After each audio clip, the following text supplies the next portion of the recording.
नमस्ते friends, welcome back to my new blog. आशा करती हूँ कि आप सभी लोग बहुत अच्छे होंगे। मैं भी बहुत ही अच्छी हूँ।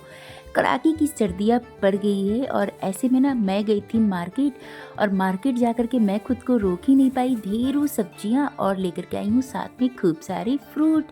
मुझे समझ में नहीं आ रहा था कि मैं क्या लूँ और क्या ना लूँ। सारी सब्जियाँ इतनी फ्रेश थी कि मैं एकदम से कंफ्यूज हो रही थी और मैं सारी सब्जियाँ लेकर के आ गई हूँ, क्योंकि सब्जी जो मार्केट है मेरे घर से बहुत दूर पड़ता है, तो इसलिए मैं सारी सब्जियाँ ले आई हूँ। और विंटर्स में तो सब्जियाँ इतनी अच्छी मिलती है और इनकी क्वालिटी भी इतनी अच्छी होती है, जितनी बार भी बनाइए खाइए कम ही लगता है। विंटर के तो मज़े ही अलग होते हैं। तो ये देखिए सारे फ्रूट मैंने लगा दिए हैं। इसमें है गुआवा, एप्पल और ऑरेंज, और साथ में पोमोग्रेनेट भी मैंने लिया था, वो भी रखा है। बेर भी लेने वाली थी लेकिन वो मैं मतलब कि ध्यान से ही हट गया और फिर लिया नहीं। देख करके इतना यम्मी लग रहा था, मैंने बोला नेक्स्ट टाइम जाऊंगी तो पक्का लेकर के आऊँगी। आप लोग भी इसी तरह से करते हो क्या? तो चलिए अब सब्जियों की बारी आती है। तो यहाँ पर मैं लेकर के आई हूँ खूब सारे साग। अभी यहाँ पर पालक, बथुआ, सरसों, मेथी, सारे साग मैं लेकर के आई हूँ, क्योंकि मेरे घर में आए हुए हैं पापा और मेरे हस्बैंड के अंकल भी आए हुए हैं, तो उनके लिए ही मैं लेकर के आई हूँ, क्योंकि मुझे बनानी है मक्के की रोटी और सरसों की साग। हमारे बिहार में तो मक्के की रोटी और सरसों का साग नहीं बनाया जाता है, थोड़ा अलग तरीके से बनाया जाता है, लेकिन मैं उनको बना करके खिलाऊंगी बिल्कुल पंजाबी स्टाइल ऑथेंटिक वाली मक्के की रोटी और सरसों का साग। यहाँ पर मैं खूब सारे गाजर भी लेकर के आई हूँ, क्योंकि मेरे बेटे को गाजर का हलवा बहुत पसंद है। तो अभी छुट्टियों में आया है तो कम से कम 3-4 बार तो मैं उसे हलवा बनाकर खिला ही दूँगी, इसलिए मैं गाजर लेकर के आई हूँ। और यही फूल गोभी, लौकी है, देखिए 5-5 रुपए की लौकी दे रहा था और इतनी फ्रेश है कि मन किया कि ले ही ले। 2 पत्ता गोभी है, गाजर, बीटरूट, सारी सब्जियाँ लेकर के आई हूँ। मटर, बैंगन, पूरा फ्रिज तो आज मेरा भर जाने वाला। तो सारी सब्जियों को मैंने सेट कर दिया था। और ये देखिए ये साग है, इसी से मैं बनाऊंगी। तो यहाँ पर मैंने एक पूरा सरसों का बंडल लिया है और बथुआ आधा लूँगी, आधा पालक लूँगी और थोड़ा सा मेथी लूँगी। आपके पास अगर मूली के पत्ते हैं ना तो वो भी ले लीजिएगा। मार्केट में मुझे मूली दिखा ही नहीं तो मैंने नहीं लिया है। मूली के पत्ते भी आप इसमें ऐड कर सकते हैं और जो भी साग है ना आप इसमें ऐड कर सकते हैं। बहुत टेस्टी ये सरसों का साग बनता है, मज़ा ही आ जाता है खाने में। एकदम ऑथेंटिक वाले तरीके से बनाएंगी। तो यहाँ पर मैं सारे साग को साफ़ कर लूँगी, जो भी ख़राब पत्ते हैं उनको हटा देंगी। और यहाँ पर मेथी को भी साफ़ कर लेंगे। तो थोड़ा सा मेथी ज़रूर डालिएगा, ज़्यादा नहीं, थोड़े डालेंगे, नहीं तो फिर जो साग है ना वो कड़वी हो जाती है।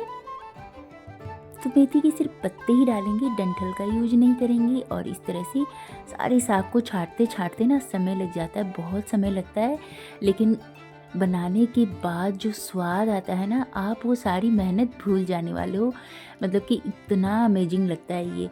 मेहनत तो बहुत है, मैं ऐसा नहीं बोलूँगी कि साग बनाना है। साग मतलब नॉट अ ईजी काम, बहुत बड़ा हेडेक हो जाता है ये, क्योंकि एक एक साग को साफ़ करना, छाँटना और फिर इसे बिल्कुल बारीक बारीक काटना बहुत टाइम टेकिंग प्रोसेस है, लेकिन खाने में उतना ही मज़ा आता है। तो सर्दियों में तो बनता है, थोड़ा मेहनत तो बनता है। क्या है, धूप में लेकर के साग को बैठ जाइए, पूरी फैमिली के साथ गप्पे भी मारिए और साग भी साफ़ कर लीजिए। तो मैं तो हमेशा ऐसे ही करती हूँ, लेकिन अभी क्या है कि सभी लोग घर में हैं तो वो लोग घूमने गए हुए हैं, तो मैंने अकेले ही सारा काम फटाफट से लगा कि चलो कर लेते हैं। तो यहाँ पर मैं साग को छाँट रही थी और आप लोगों को भी दिखा रही, देखिए किस तरह से साग छाँटती हूँ। जो अच्छे हैं तो उनको मैं डंठल डाल रही हूँ, मतलब कि एकदम सॉफ्ट वाले डालने हैं, आपको ज़्यादा हार्ड वाले डंठल का यूज नहीं करना है। और ये बथुआ है। बथुआ के पराठे किस किस ने खाए हैं, बहुत स्वादिष्ट लगता है ना। और इसका रायता तो वाह, बहुत ही मज़ा आता है, मुझे तो बहुत पसंद है। तो इस तरह से बथुआ को भी हम साफ़ कर लेंगे। सारे साग को साफ़ करने के बाद इसे हम इस तरह से कट करेंगे। तो मैं तो इसे नाइफ से ही कट करती हूँ और एकदम बारीक बारीक कट कर लेती हूँ। देखिए आधा पहले साग को काटा, इसके बाद एकदम तेज़ धार वाली नाइफ़ लेती हूँ और थोड़ा थोड़ा पकड़ करके ना इस तरह से एकदम बारीक बारीक साग को काट लेती हूँ। मैं जितना बारीक आप बोलोगे ना, मैं उतना ही बारीक साग आपको काट करके दे दूँगी। मैं इतनी ये हो गई हूँ एक्सपर्ट, बोल सकते हो आप मुझे, मतलब साग काटने में। नाइफ से मुझे बहुत मज़ा आता है, सब्जियों की कटिंग चॉपिंग करने में तो बहुत मज़ा आता है। हाँ, थोड़ा-सा टाइम टेकिंग प्रोसेस है लेकिन मज़ा बहुत आता है मुझे अलग-अलग तरह की सब्जियों को कट करने में। और जब वो कट करने के बाद अलग-अलग मतलब कि दिखते हैं ना कलरफुल सब्जियाँ, तो बड़ा ही अच्छा लगता है। तो यहाँ पर बातों-बातों में सारे साग मैंने कट कर लिए हैं।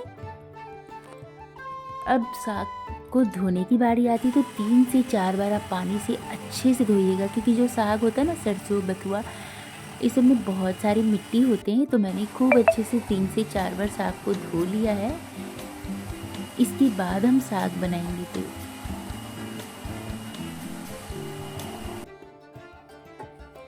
साग को धोने के बाद मैं इसे कुकर में डालूंगी, क्योंकि साग धोते धोते ना 2 घंटे लग गए थे और मतलब कि मुझे थोड़ा सा लेट हो रहा था, इसीलिए यहाँ पर मैंने लहसुन की पत्ती भी लेकर के आई थी, तो वो डाल दिया। खूब सारा फ्रेश लहसुन की ताज़ा पत्तियाँ है वो डाला है, और बारीक कटे अदरक, लहसुन और थोड़ा डाला है। हरी मिर्च डालेंगे, नमक डालेंगे स्वाद के हिसाब से। 1 छोटी चम्मच मैं यहाँ पर देसी घी डालूंगी, इससे टेस्ट बहुत अच्छा आता है। और 1 गिलास के करीब हम इसमें पानी डालेंगे, कि ये जो साग है ना इसको गलने में थोड़ा समय लगता है, तो इससे ये जले नहीं, इसके लिए हम इसमें पानी डालेंगे और लो फ्लेम पर 20 से 25 मिनट के लिए हम इसको ढक करके कुक करेंगे। इसके बाद गैस की फ्लेम को ऑफ कर देंगे और ये देखिए साग हमारा कितने अच्छे से कुक हो गया। अब धीरे धीरे करके, जिससे आप लोग दाल मैश करते हो या फिर पोटैटो मैशर से भी मिक्स कर सकते हैं, इस तरह से घोटना होता है हमें दाल को। हमारे यहाँ पर तो इस दल घुटनी बोलते हैं, और इसी से मैं इसे धीरे धीरे करके अच्छे से मिक्स करूँगी 20 से 25 मिनट के लिए। जो हमने लो फ्लेम पर साग को कुक किया है ना, उसकी वजह से साग एकदम अच्छे से कुक हो गया है और बहुत अच्छे से मिक्स भी हो गया है। ये देखिए, ऐसा बिल्कुल नहीं है कि साग अलग है और पानी अलग अलग, एक साथ मिक्स हो गए हैं। इस तरह से हम साग को बहुत अच्छे से घोट लेंगे। घोटने के बाद मैंने यहाँ पर लिया है 3 बड़ा चम्मच मक्के का आटा। आप इसमें चाहो तो बेसन भी डाल सकते हो या फिर गेहूं का आटा भी डाल सकते हो। मैं यहाँ पर मक्के का आटे का यूज़ कर रही हूँ, इससे टेस्ट बहुत अच्छा आता है। थोड़ा थोड़ा पानी डाल करके इसे अच्छे से मिक्स करेंगे। इस तरह से मिक्स करके डालिएगा, इससे क्या होगा, साग में गुठलियाँ नहीं पड़ती है और बहुत अच्छे से साग में मिक्स हो जाती है। आप लोगों ने अभी तक सरसों की साग और मक्के की रोटी बनाई कि नहीं, ज़रूर कमेंट करके बताइएगा। काफ़ी सारे लोगों ने तो बना भी लिया होगा, लेकिन मेरे किचन में इस सीज़न में पहली बार ही बन रहा है। मैं वेट करी थी कि जब पापा लोग आएंगे ना, मैं एक ही बार तभी बनाऊंगी। इतना ये टाइम टेकिंग प्रोसेस है ना, लेकिन विंटर्स में 1 से 2 बार तो बनता है बनाना और खाना। साग वैसे भी हेल्थ के लिए बहुत अच्छा होता है, और बिहारी जो साग होता है ना, वो थोड़े से डिफरेंट तरीके से बनता है। तो ये वाला साग हमारे यहाँ पर बहुत कम बनता है। और मैंने यहाँ पर गाजर का हलवा भी बनने के लिए रख दिया है, दूध भी रख दिया है। तो चलिए, साग जब तक हमारा 20 मिनट के लिए मैं इसे लो फ्लेम पर अच्छे से मक्के के आटे के साथ मिक्स करके पकाऊंगी धीमी धीमी आंच पर। इसके बाद हम साग में छौंक लगाएंगे। इस तरह से जब धीमी आंच पर मक्के के साथ साग पकती है ना, तो इसकी कंसिस्टेंसी बिल्कुल गाढ़ी हो जाती है। साग अलग और पानी अलग नहीं होता है, और साग का जो स्वाद है ना बहुत अच्छा आता है। तो यहाँ पर मैंने देसी बहुत अच्छा आता है उसे मिक्स कर लिया। अब हम तड़का लगाएंगे, तो इसके लिए गैस के ऊपर मैंने लोहे की कढ़ाई रखा, उसमें डाला है देसी घी, थोड़ा सा बटर, खूब सारा लहसुन, अदरक और हरी मिर्च डाला है, 2 सूखी लाल मिर्च डालेंगे। इसे मिक्स करेंगे, इससे बहुत अच्छा फ्लेवर आता है। आप चाहो तो साग वैसे भी खा सकते हो, लेकिन थोड़ा सा तड़का लगाएंगे ना, तो साग का जो स्वाद है ना एकदम फ्लेवरफुल हो जाता है। लहसुन अदरक अच्छे से पक गया था, तो मैंने इसमें 2 मीडियम साइज़ के प्याज को बारीक काट लिया है, इसे डाला है। हल्के से प्याज में चंक्स होने चाहिए, बस प्याज हल्का सा सॉफ्ट हो गया। बीच बीच में जब ये साग में आएगा ना बाइट लेते समय, तो बहुत टेस्टी लगता है ये। अब ये देखिए प्याज सॉफ्ट हो गया था, तो मैंने साग डाल दिया और इसे करेंगे अच्छे से मिक्स। साग की कंसिस्टेंसी आप देखिए और साग का कलर देखिए, कितना अमेजिंग लग रहा है ना। खुशबू तो इतनी बढ़िया आ रही है कि मैं आपको बता ही नहीं सकती हूँ। और साइड में मक्के की भी रोटी बन रही है, क्योंकि घर में सभी को भूख लग गया था।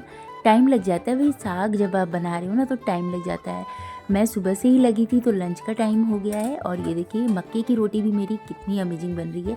यहाँ पर मैं मिट्टी के तवे का यूज़ कर रही हूँ रोटी बनाने के लिए। तो तब मैंने दे दिया है पापा लोग को खाने के लिए। और यहाँ पर अब आपको दिखाती हूँ मक्के की रोटी मैं कैसे बनाती हूँ। इस तरह से मक्के को पहले छान लेंगे। देखिए कितना सारा निकला है ना। हमारे यहाँ पर तो इसे क्या बोलते हैं, थोड़ा सा जो मोटा मोटा छिलका होता है ना वो है, तो उसे हम छान करके हटा देंगे। थोड़ा सा नमक डालेंगे और यहाँ पर मैं नॉर्मल वाटर से ही आटे को गूँथूँगी। अगर आप गर्म पानी से गूँथोगे ना तो फिर जो रोटी है ना इतनी क्रिस्पी नहीं लगती है। एक बार आप इस तरह से साग बना करके मतलब कि रोटी बना करके देखिएगा, आपको बहुत पसंद आएगा। ये वाली जो रोटी है ना मैं तो हाथों पे ही बनाऊँगी, आप चाहो तो पन्नी के ऊपर ना फैला करके बना सकते हो, बहुत आसानी से ये बन जाती है। बस थोड़ा थोड़ा पानी डाल करके ना आपको आटे को 10 मिनट के लिए अच्छे से मसल करके चिकना करना है। जब ये बिल्कुल अच्छे से चिकना हो जाएगा ना तो फिर आटा बहुत अच्छे से लग जाता है और रोटियां एकदम सॉफ्ट, नरम और क्रिस्पी लगती है खाने में। गर्म पानी से आप गूँथ करके देखना, अगर आपको उसका टेस्ट पसंद है तो आप वैसे बना लेना, लेकिन मेरे घर में तो इसी तरह से नॉर्मल पानी से ही बहुत मज़ा आता है खाने में और सभी को यही पसंद आता है। तो सभी का टेस्ट अलग अलग होता है। आप लोग किस तरह से पसंद करते हो मक्के की रोटी बनाना वो बताइएगा। तो यहाँ पर देखिए आटा एकदम सॉफ्ट हो गया। 10 मिनट के लिए इसको मैंने मसल करके अच्छे से चिकना कर लिया है। एक साथ ज़्यादा आटा नहीं लगा करके रखेंगे, 3-4 रोटी का आटा लगाएंगे। इससे क्या होगा, आटा सूखता नहीं है। और यहाँ पर मैंने पेड़ा ले लिया है। जितनी बड़ी आपको रोटी बनानी है ना उस तरह से बनाइए और हाथों से ही थोड़ा थोड़ा करके फैलाते जाएंगे। हाथों के ऊपर थोड़ा थोड़ा सा पानी लगाइए और रोटी को फैलाते जाइए। इस तरह से पानी से ही ना आप रोटी बना सकते हो और ये धीरे धीरे करके फैल जाती है। जब मसल करके आटे को आप गूँथते हो ना और आटा एकदम सॉफ्ट और चिकना रहता है तो देखिए रोटियां एकदम गोल गोल बनती है। चारों तरफ से बिल्कुल बराबर कर लीजिएगा। अगर आप इस तरह से नहीं बना पाते हैं तो आप पन्नी के ऊपर रख करके, दूसरी पन्नी रख करके आप इसे बेल लीजिएगा और इस तरह से रोटियां बनाइएगा। आपकी रोटियां एकदम फुली फुली बनकर तैयार होगी। ये देखिए मिट्टी के बर्तन में जब हम रोटी बनाते हैं ना, मिट्टी का तवा है ये, तो मैं उसी पर बना रही हूँ। देखिए कितनी फुली फुली बन रही है ना। सारी रोटियां मेरी इसी तरह से मक्के की फुली फुली बन रही थी। एक भी रोटी ऐसी नहीं थी जो फुली नहीं थी। बहुत अमेजिंग लग रही थी खाने में। और मेरे घर में तो जो मतलब कि मेरे हस्बैंड के चाचा जी आए हुए ना, वो बोल रहे मैं तो ऐसा साग फर्स्ट टाइम खा रहा हूँ और मक्के की रोटी तो मज़ा ही आ गया खा करके। सरसों का साग तो मैं फर्स्ट टाइम ही खा रहा हूँ, इतना टेस्टी लगता है, मैंने तो आज तक नहीं खाया है। तो इस तरह से रोटी को बनाया जाता है। डालिए, थोड़ी देर के बाद जब ये सेट हो जाएगा ना तवे पर, तब आप इसे नाइफ से निकाल लीजिए और फिर पलट करके इस तरह से सेकिएगा। तवे पर ये बहुत अच्छे से फूल जाती है और साग की कंसिस्टेंसी देखिए कितनी अमेजिंग लग रही है। आपको देख करके ही पता चल रहा होगा कि हमारा जो साग है ना कितना अच्छा बना है। आप मतलब जब आप बनाओगी खाओगी तभी आपको पता चलेगा कि ये कितनी टेस्टी लग रही थी। मक्के की रोटी बनने के बाद हम इसके ऊपर घी लगाएंगे। आप चाहो तो वाइट बटर लगा सकते हो और फिर इसे गर्मा गर्म इंजॉय कीजिए। 2 रोटी एक साथ बन गया है, तो चलिए मैं आपको दिखा देती हूँ क्योंकि घर में सभी ने खा लिया है। ये मैं आपके लिए लगा रही हूँ और फिर मैं इसी में से खा लूँगी। ये बहुत टेस्टी लग रही थी फ्रेंड्स। मतलब कि मैं अभी जब वॉइस ओवर कर रही हूँ ना फिर भी मुझे ये याद आ रहा कि ये कितनी टेस्टी थी। दोबारा तुम कब इतनी मेहनत करोगी रीना, और फिर कब बनाओगी और फिर कब खिलाओगी। मतलब कि मेरे जो चाचा जी आए हुए हैं ना, वो बोल रहे थे कि फिर से हमें एक दिन ये साग और रोटी बना करके खिलाना, बहुत टेस्टी लग रहा है और बहुत मज़ा आ रहा था खाने में। सच में बहुत टेस्टी लग रहा था फ्रेंड्स। तो आप भी बनाइए खाइए। सर्दियों में तो 1 से 2 बार बनाना बनता ही है। थोड़ी मेहनत तो बनती है, अच्छा खाने के लिए आपको मेहनत तो करना ही पड़ेगा। तो चलिए मिलते हैं फिर कल के ब्लॉग में, तब तक के लिए बाय बाय, टेक केयर। आप भी बनाइए खाइए एंजॉय कीजिए। ये देखिए मक्के की रोटी कितनी फुली फुली और एकदम सॉफ्ट है। जब आप इसे खाओगे ना हल्का सा क्रिस्पी लगेगा तो बहुत मज़ा आ जाता है। और यहाँ पर हलवा भी बन करके तैयार हो गया। बेटे की फरमाइश तो पूरी करनी ही होगी। हलवा तैयार है, साग तैयार है, रोटी भी तैयार है और गर्मा गर्म रोटी खाइए, बहुत टेस्टी लगता है। मैंने घर में सभी को दे दिया है खाने के लिए, बस मैं ही बची थी। तो चलिए अब मैं भी खा लेती हूँ। आप लोगों ने क्या खाया कमेंट करके ज़रूर बताइएगा। सर्दियों में आप लोग क्या बनाते हो कमेंट कीजिएगा फ्रेंड्स, क्योंकि सर्दियाँ ऐसा एक सीज़न है ना जिसमें बहुत सारी सब्जियां मिलती है। तो आप इसे अलग अलग तरीके से बना करके खा सकते हो और अपने आप को पूरे 1 साल के लिए मतलब अपनी हेल्थ का केयर कर सकते हो। ये देखिए इतनी फुली हुई रोटी है, जली बिल्कुल भी नहीं है। तवे के ऊपर ही बहुत अच्छे से फूल जाती है। आग पर भी आपको डालने की ज़रूरत नहीं है। रोटी को हमें लो फ्लेम पर पकाना है और जब हमें इसे फुलाना होता है ना तब आप गैस की फ्लेम हाई कर दीजिएगा। इससे क्या होगा, रोटी बहुत अच्छी फूलती है। लो फ्लेम पर इसलिए पकाना होता है क्योंकि जो मक्के की रोटी होती है ना, वो थोड़ी सी मोटी होती है इसीलिए, और गेहूं के आटे की रोटी तो बिल्कुल पतली पतली होती है, तो वो इजीली पक जाती है। इसको हम धीमी आंच पर इसीलिए पकाते हैं। तो चलिए, रोटी बनकर के तैयार हो गई है। अब मैं अपनी थाली लगा ली हूँ और आ गई हूँ साग रोटी खाने के लिए। बहुत टेस्टी लग रहा है, आप सब भी आ जाइए। रेसिपी अच्छी लगी हो, वीडियो अच्छी लगी हो तो लाइक शेयर एंड सब्सक्राइब करना बिल्कुल भी ना भूलें, और अपनी फैमिली और फ्रेंड्स के साथ भी शेयर कर दीजिए। तो मिलते हैं कल के ब्लॉग में, तब तक के लिए बाय बाय, टेक केयर।